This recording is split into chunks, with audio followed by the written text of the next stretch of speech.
তো আপনাদের সামনে যে প্যান্ডেল হচ্ছে, আমাদের যারা সহকর্মী, আমাদের যারা হিতাকাঙ্ক্ষী, যারা সত্যিকারের আগামী দিনে বাংলার রাজনীতিতে উল্লেখযোগ্য ভূমিকা পালন করবে, সেটাই মুর্শিদাবাদ একটা ঐতিহাসিক জেলা, যে জেলাতে বাংলা, বিহার, উড়িষ্যা নেতৃত্ব দিত। এই জেলা থেকে 190 বছরের ব্রিটিশ শাসনে অনেক কিছু ওলটপালট করে দিয়েছে। তারপরে স্বাধীনতার পরেও আজকে 75 বছর অতিক্রান্ত হয়ে গেছে। বাংলার রাজনীতিতে মুসলমানদেরকে সবাই ইউজ অ্যান্ড থ্রো করে, তাদেরকে শুধু ব্যবহার করে, ভোট ব্যাংক হিসাবে ব্যবহার করে। তাদেরকে বিভিন্ন জায়গায় কোনো স্বচ্ছ জায়গা দেওয়া বাদ দিয়ে শুধু তাদের বিরুদ্ধে প্রশাসকে যারা থাকে তারা শুধু তাদের বিরুদ্ধে উল্টোপাল্টা ডিসিশন, মিথ্যা মামলা দেওয়া। আজকে বিগত 2 বছরে বাংলায় বিভিন্ন প্রান্তে যেখানে ল অ্যান্ড অর্ডার ব্রেক হচ্ছে বা আইন শৃঙ্খলার অবনতি হচ্ছে, সেখানে আমরা লক্ষ্য করেছি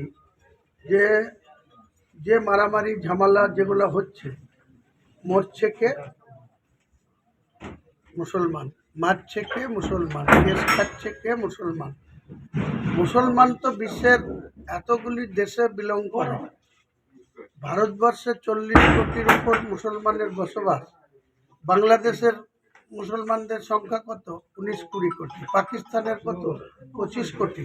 সেই দিক দিয়ে ভারতবর্ষের মুসলমানদের সংখ্যা 40 কোটিরও বেশি।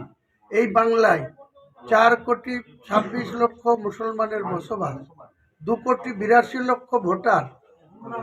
টোটাল 7 কোটি 66 লক্ষ ভোটারের মধ্যে 5 কোটি সামথিং ভোটাররা ভোট দিতে যায়, 2 কোটির উপর যায় না। সেই ভোটের উপরে নির্ভর করে যারা মেজরিটি পায় তারা সরকার চালায়।